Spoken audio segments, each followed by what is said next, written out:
Salomón, un ejemplo de evangelismo. No sé si os acordáis, los que estabais aquí hace 4 años más o menos, que prediqué una serie de mensajes acerca de la evangelización. Y este mismo año grabé parte de esa serie en 21 estudios sobre este tema que lo tenéis disponibles en YouTube. La evangelización es, de hecho, un tema que debe preocuparnos lo suficiente como para hacernos movernos de nuestros sitios e impulsarnos a compartir el Evangelio y la gracia de Cristo con otras personas. Eso es la evangelización. Pero es parte misma de la naturaleza de la fe cristiana. Es parte de nuestra propia experiencia personal de fe. La cuestión es que si no evangelizamos, pues lo que estamos haciendo es anti-evangelizar. No hay la posibilidad de decir, yo no evangelizo y me quedo neutral en ese tema. No. La cuestión es que el tema es de vital importancia para nuestra vida cristiana, que si no estamos activamente pensando y actuando evangelizadoramente, lo que estamos haciendo es pues socavando la evangelización, ¿no? Anti-evangelizando. Y hoy me gustaría entonces avanzar un poco más con ese tema, inspirándonos al evangelismo por medio de la vida y de la persona del rey Salomón. Y para que podamos verlo como un evangelista, y parece que no suena muy correcto, ¿no? Porque es una persona del Antiguo Testamento, no había el Evangelio del Nuevo Testamento, entonces parece que no tiene mucho que ver, pero sí que tiene. Para que podamos entonces entender esa dimensión de Salomón como evangelista, os quiero dar un poquito de contexto, ¿vale? Déjame empezar por su literatura. La literatura religiosa de Israel, que es sobre todo el Antiguo Testamento, está compuesta por diferentes géneros, como sabemos, ¿no? Por ejemplo, encontramos una literatura jurídica. Los mandamientos de Dios o las leyes tienen ese carácter de una literatura jurídica. Encontramos poesías, profecías y muchas otras, ¿no? Historias, narrativas históricas, bueno. Pero en general no tenemos ninguna evidencia, y eso es lo que me llama la atención, no tenemos ninguna evidencia de que esta literatura, que este Antiguo Testamento, haya circulado fuera de Israel. Por ejemplo, los célebres cánticos y poesías y poemas de David, que era padre de Salomón, ¿no? Pues por más bellos que sean, pues no hay ninguna información de que hayan llegado a otros pueblos. Fueron canciones y poemas que se quedaron ahí restringidos a la vida y a la experiencia de fe, de culto y de vida popular incluso de los israelitas, ¿no? No llegó a otros pueblos. Las profecías, incluso las profecías, que hay un montón de profecías dirigidas a otras naciones, sobre todo profecías de juicio contra Tiro, juicio contra Egipto, juicio contra otros pueblos, pues no hay ninguna información de que esas profecías hayan llegado a los oídos de los reyes y sacerdotes de estos otros pueblos.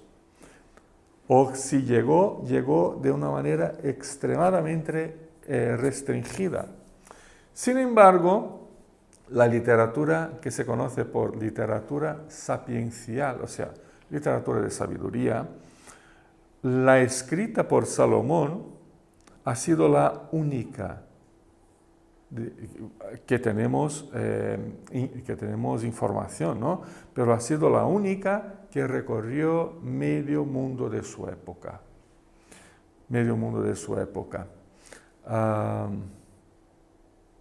Incluso el propio Salomón, además de Abraham, lo dejamos aparte, Salomón y Abraham, y específicamente la visita que Salomón recibió de esta reina de Sabá, se mencionan incluso en el Corán.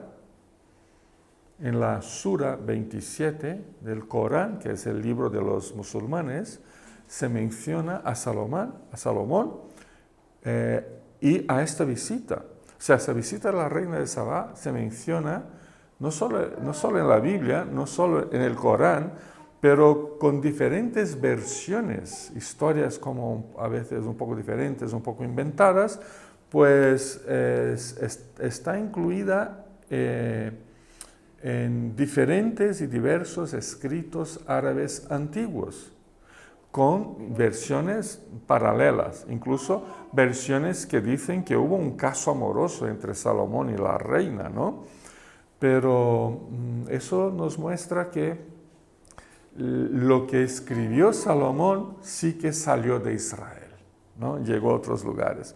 Otro aspecto del contexto que nos debe llamar la atención está en la parte final del capítulo 4 de Primera de Reyes, ¿no? La parte final del capítulo 4 de este libro, donde leemos acerca de sus tremendos conocimientos y de su sabiduría. Y leemos literalmente que los reyes de todas las naciones del mundo, esto en el último versículo del capítulo 4, los reyes de todas las naciones del mundo que se enteraron de la sabiduría de Salomón enviaron a sus representantes para que lo escucharan. Así vemos que sus proverbios, que fueron muchos, sus canciones, su vasto conocimiento, llegó e influyó en el mundo de su época. Así pues, la visita de esta reina fue únicamente un ejemplo de la enorme cantidad de personas que vino a visitar a Salomón llegando de todas partes. Yo me imagino que como rey de una gran nación, la nación más rica de su época, en expansión, construyendo ciudades nuevas, varias a la vez, construyendo monumentos grandiosos, con un ejército poderosísimo. Imaginaos la cantidad de trabajo que tenía Salomón. Y encima, los reyes vecinos de todas las naciones de por ahí enviaban a sus sabios, a sus científicos, a entrevistarse con él. Él tenía que tener una agenda, debería dormir, no sé, 3, 4 horas al día, porque tenía que atender a muchísima gente que tenía preguntas sobre temas que básicamente él era el único en su mundo, en su época, que tenía respuestas. Impresionante. Él no estaba limitado ni restringido al pueblo de Israel. Sus conocimientos, su sabiduría, toda su ciencia, toda su vida como un gran estadista que era, pues esto recorrió medio mundo de su época. Pero ¿por qué vino la reina a Jerusalén a ver a Salomón? Si volvemos a nuestro texto, capítulo 10, al observar lo que nos dice el texto acerca de esa visita, creo que damos con algunas pistas muy importantes y que nos abren los ojos para ver en Salomón un verdadero evangelista. Algunas pistas. La primera, la fama de Salomón o su buen testimonio, ¿no? Fama o buen testimonio. Versículo primero, estamos en el capítulo 10, vamos al primer versículo del capítulo 10, y ahí dice claramente que la reina de Sabá se enteró de la fama de Salomón, con la cual él honraba al Señor, y así que fue a verlo. ¿Podéis tachar ahí la palabra fama, no? Nos quedamos con esa palabra. Me quedo con la palabra fama. Quizás en el evangeliquez de nuestros días diríamos testimonio. Fama o testimonio, ¿no? Pero fama tiene un sabor distinto, ¿no? Es algo que lo construimos nosotros o algunas veces se construye por distintos intereses de los demás, ¿no? Uno de nosotros, yo, cualquiera de vosotros, podemos luchar mucho por construir una fama personal, una buena fama, un buen testimonio. Pero si pregunto a alguien, oye, ¿qué piensas de fulano? O sea, él nos puede decir otra cosa. O sea, la fama puede ser algo que yo voy construyendo poco a poco o que la gente la construye en mi lugar, ¿no? Por sus propios intereses. Los famosos de la tele o del TikTok son así, ¿verdad? Mucho de lo que se dice de ellos es pura invención o es puro golpe de marketing. Claramente no son así. Tienen una fama, pero que no corresponde con una realidad de vida. La fama hoy tiene esa gran dimensión de ser meramente una cortina de humo. Pero no creo que fue con ese sentido que el autor del texto escribió la palabra fama, ¿no? La fama de Salomón está muy bien explicada aquí, está muy bien fundamentada, pues con su fama honraba al Señor, no ganaba me gustas, honraba al Señor. No hacía falta que el autor nos dijera nada más. Una fama que honra al nombre, la persona, la obra y la palabra de Cristo no es una cortina de humo que tapa los desperfectos de nuestro carácter, que son muchos, ¿no? Y que busca ocultar nuestras innúmeras falencias personales, de ninguna manera. La fama de Salomón era un claro testimonio acerca de la persona y de la palabra de Dios. Y de esa manera se destacó como fiel evangelista en su mundo, en su época. Me pregunto, ¿cómo anda mi fama? Bueno, no me digáis, si no me desespero, ¿vale? No me digáis. Pero me pregunto, ¿cómo anda mi fama? ¿No? Me pregunto, ¿a qué los demás asocian mi nombre? A embustes, a calumnias, a impurezas, a herejías, a decir que sí, pero luego es un no, a un espíritu temerario, a decirme creyente, pero luego vivo como si no lo fuera. Ya sé que el tema del nombre de uno, algo que en el pasado era sagrado, hoy ya no vale absolutamente nada, ¿no? O sea, podemos decir cualquier cosa y hacer lo contrario. O sea, que nadie se preocupa por su propio nombre. Bueno, nadie, es muy genérico, ¿no? Claro que hay gente que sí que se preocupa. Pero ya no es mi carácter, sino únicamente mi felicidad lo que cuenta. Y mi nombre entonces va ahí por la felicidad y no por el camino del carácter, del testimonio. ¿Por qué camino sigue tu fama y tu testimonio de vida cristiana? O preguntándolo de otra manera, ¿somos de hecho evangelistas de Cristo, como lo fue Salomón? ¿Evangelizamos a diario simplemente cuidando nuestro testimonio? Eso es una evangelización poderosísima, si cuidamos nuestro testimonio. Pero claro, todos sabemos que Salomón ya de viejo, y eso lo vamos a tratar la semana que viene, el viejo Salomón se alejó del Señor por influencia de sus muchas esposas y amantes, ¿no? Y su fama se deterioró tremendamente al final de su vida. Hablaremos de eso la próxima semana. Pero de hecho hay un tremendo contraste entre la fama de Salomón en los días de joven y luego la fama que adquirió ya por su mayor edad. Pero por ahora, por el texto que tenemos, vemos que ha sido su testimonio fiel acerca de Dios lo que atrajo la atención de la reina de Sabá y de muchísimas más personas que pudieron oír de la palabra de Dios y de su gracia redentora. La primera pista para ver en Salomón un ejemplo de evangelismo para mí y para ti es la fama. Es la fama. La segunda pista es el abrirse al examen y a la prueba. Abrirse uno a ser examinado y probado, ¿no?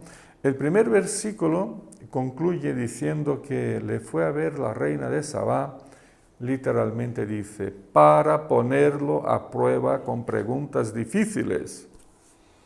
Esa expresión, preguntas difíciles, también se puede traducir del hebreo, ¿no?, por la palabra enigmas. Yo me acuerdo de un hermano, hace ya una barbaridad de tiempo, no sé, 30 años, no sé, hace ya muchísimo tiempo, un hermano que me dijo, pastor, tengo una duda. Una duda que mi abuelo ya les había preguntado a los pastores de su época, igual mi padre había preguntado a los pastores de su época, y siempre sin tener una respuesta satisfactoria. Con ese preámbulo, antes de hacer la pregunta, ¿qué le podría decir yo? ¿No? Si todos mis antepasados no pudieron responder, ¿por qué yo voy a poder responder a esta pregunta? ¿No? ¿Qué le podría decir yo? Sino que se contentara con el pasado histórico de su duda, ¿no? Enigmas, hay un montón de dudas que la verdad son enigmas, ¿no? Son conjeturas, no son preguntas que nos llevan a un crecimiento. Son, o sea, quiero saber eso porque tengo curiosidad, ¿no? Por meramente curiosidad. Pues muchos piensan que tenemos respuesta para todas las curiosidades que se les ocurran, que somos adivinos, que leemos los corazones, que nos movemos entre camadas de humo y de espíritus, que somos curanderos, yo qué sé. La gente piensa de nosotros cristianos, sobre todo de los líderes cristianos y pastores y eso, que somos cosas que no lo somos. Pero lo que sí sé es que la reina de Sabá viajó desde Sabá. ¿Y dónde está Sabá? Pues hoy se llama Etiopía, ¿no? Y por las carreteras de los mapas antiguos que había de esa época, que se suponía estaba la capital de Sabá a Jerusalén, más o menos 1.600 kilómetros de distancia, ¿no? Y hizo un larguísimo viaje, porque no era coger un avión y dentro de media hora estar ahí. Era, bueno, como reina, no iba montada en un caballo, pero iba dentro de una caseta cargada por caballos o por esclavos, pero vale, eran semanas, meses de viaje para llegar de un lugar a otro, ¿no? Y se metió en esa aventura porque tenía sus enigmas y sus dudas reales acerca de variados temas que no sabíamos qué temas eran, pero que todos fueron respondidos por Salomón desde la sabiduría divina, o sea, con respuestas fundamentadas en los preceptos y en las enseñanzas de la palabra de Dios. Él no temía ser inquirido, él no temía abrir su vida a ser examinada, él no temía abrir sus oídos a preguntas de toda clase, él no temía esas cosas. Todo lo contrario, él estaba abierto a que vieran su vida, a que le preguntaran lo que fuera. Y eso se trata de una actitud claramente evangelizadora en el sentido de que queremos saber cuáles son las preguntas que tienen los demás, qué les preocupa realmente, qué ocupa sus pensamientos, cuál es su forma de ser, cuáles son sus temores. Si la gente no coge confianza y no nos lo dice, ¿qué evangelio le vamos a presentar? ¿Vamos a repetir fórmulas cristianas y eslogans cristianos? Pues no, porque eso no comunica el evangelio. El evangelio se comunica cuando yo sé cuál es la profundidad de tu ser, de tus dudas, de tus problemas, por más superficiales que parezcan en un primer momento, y te ofrezco una respuesta del evangelio que alivia, que echa gracia sobre ese problema, ¿no? Pero para eso yo tengo que estar abierto. La gente tiene que venir, tiene que decir, tiene que hablar de sus temores, tiene que hablar de sus dudas razonables y otras que no lo son. Pero tenemos que ser personas abiertas, sin miedo a que nos pregunten lo que sea.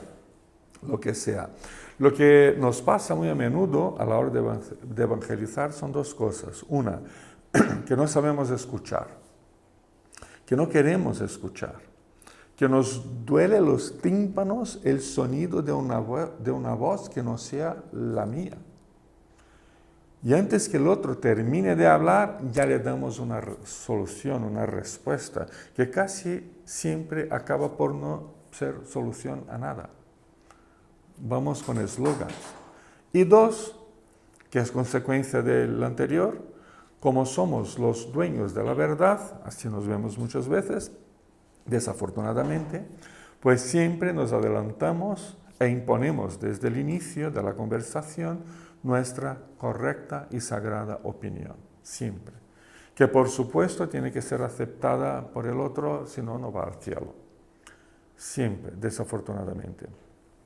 Me imagino que esta reina, y podéis ver el versículo 2, porque me refiero a él. Esta reina, me imagino a la reina de Sabá, que tampoco sabemos su nombre, llegando a Jerusalén con un séquito muy grande, dice el texto, ¿no? Tras 1600 kilómetros en una carroza dorada, con todo el cortejo, parte de la corte que la acompañaba, porque no podía viajar sola, ¿no? Aquí dice que traía camellos cargados de oro y de todo, un buen pelotón de su ejército para protegerla, secretarios, roperos, doncellas, cocineros, y tenía que traer la cocina, porque yo no me imagino a ese séquito que quizás en términos actuales ella vendría en su limusina de alta gama, seguida por 10 tanques de guerra, 8 helicópteros militares, 80 soldados de élite en sus motos, 35 camiones llevando sus maletas de ropa, otros 40 camiones cargados de comida y 150 autobuses con sus sirvientes. Yo no imagino este séquito parando en una gasolinera para pedir bocadillos de panceta para toda esa gente. Tenía que cargar con la cocina y con los cocineros y con todo, porque no era reina solo en su palacio, era reina cada minuto del viaje que tardaría semanas y semanas para llegar, ¿no? Lo que digo es que tuvo tiempo, versículo 2, ¿no? Para pensar detenidamente en sus preguntas, ¿no? Ya sabéis las mujeres que cuando empezáis a hacer preguntas nos desesperamos los hombres, ¿no? Y así pues si ella tuvo semanas maquinando sus preguntas, me da pena el pobre Salomón lo que le estaba pasando, ¿no? Pero bueno, llegó a Jerusalén, se presentó ante Salomón y le preguntó todo lo que tenía pensado. Él de su parte estaba abierto, y ese es el tema, ¿no? Estaba abierto a ser preguntado, a oír con atención, a conocer las inquietudes del otro o de ella, a no precipitarse en sus respuestas. Si queremos conocer el corazón de las personas, la puerta de entrada es su mente, sus pensamientos, su duda, sus inquietudes. Y esta es una actitud profundamente evangelizadora. Tercera pista, la casa y la familia. La casa y la familia. Hay un aspecto muy interesante que se expresa aquí en esta visita de la reina de Sabá, que tiene una dimensión evangelística para mí importantísima, la forma como Salomón llevaba su casa y su familia. Bueno, cuando digo su casa, no tenía un piso de 3 habitaciones, tenía el palacio más grande del mundo de su época, ¿no? Que dejó la otra reina boquiabierta al ver el palacio que tenía ese hombre, ¿no? Y este aspecto nos abre a un aspecto fundamental en la evangelización. Versículo 3. En el versículo 3 lo vemos respondiendo a todas y cada una de las preguntas y enigmas de la reina. Salomón descifró sus enigmas, sus inquietudes, Pero el texto no nos revela cuáles fueron estos enigmas, y menos aún cuáles fueron las sabias respuestas de Salomón. Lo único que dice es que, versículo 3, no hubo ningún asunto, por difícil que fuera, que el rey no pudiera resolver. Y versículo 4 dice que la reina se quedó atónita ante la sabiduría de Salomón. Pero se quedó atónita no tanto por las palabras dichas por Salomón, y eso quiero llamar vuestra atención para ese detalle. No se quedó atónita por las palabras dichas por Salomón, por supuesto que sus palabras tuvieron su lugar en todo ese proceso, pero el texto no le da tanta importancia a estas palabras, sino que dice que se quedó atónita con la sabiduría del Salomón, versículo 5, al ver el palacio que él había construido. 2. Al ver y probar los manjares de su mesa. 3. Al ver los asientos que ocupaban sus funcionarios. 4. Al ver el servicio y la ropa de los camareros. 5. Las bebidas. Y por último, coronando todo ese aspecto doméstico, los sacrificios que ofrecía Salomón en el templo del Señor.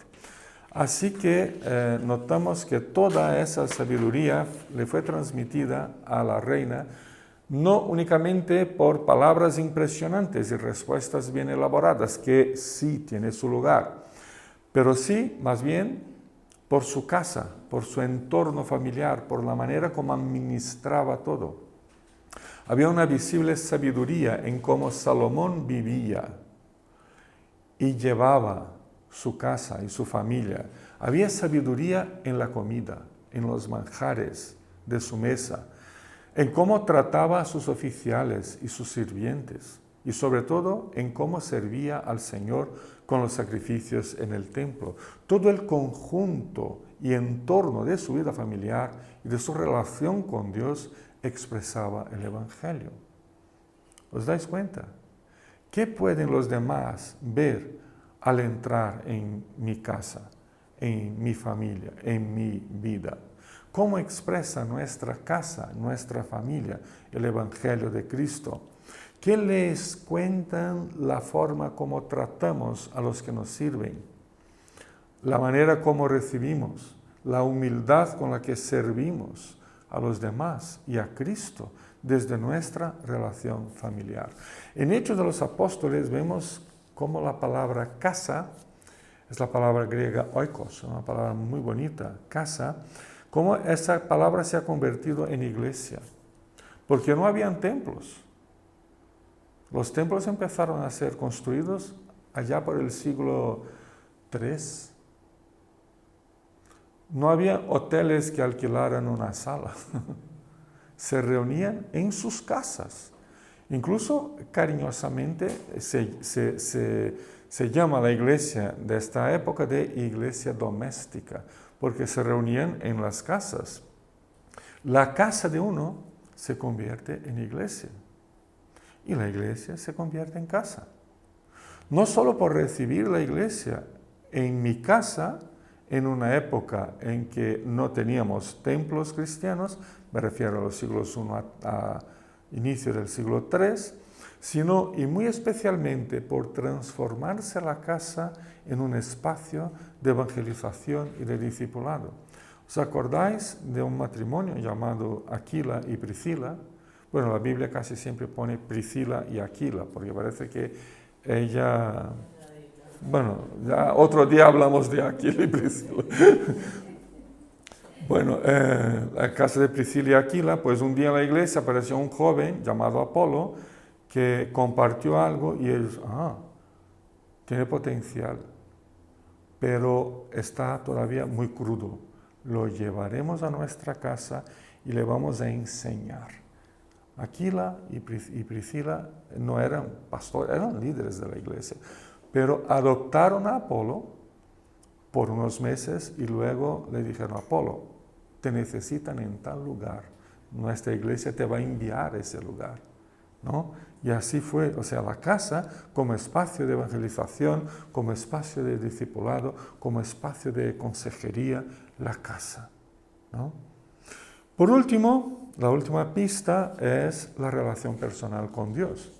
Vemos a Salomón por fin que su forma de relacionarse con los demás era también evangelizadora. Versículo 6, la reina reconoce, quizás en contra de sus intenciones originales, reconoce diciendo, todo lo que escuché en mi país acerca de los triunfos y sabiduría es cierto, todo lo que escuché es cierto. Su buena fama y testimonio eran ciertos, no defraudaron, expresaron la propia vida de Dios por medio de Salomón. Pero me impresionaron las palabras de la reina Salomón en el versículo 7. Ella dijo, no podía creer nada de eso que me contaron cuando estaba en Sabá, hasta que vine y lo vi con mis propios ojos.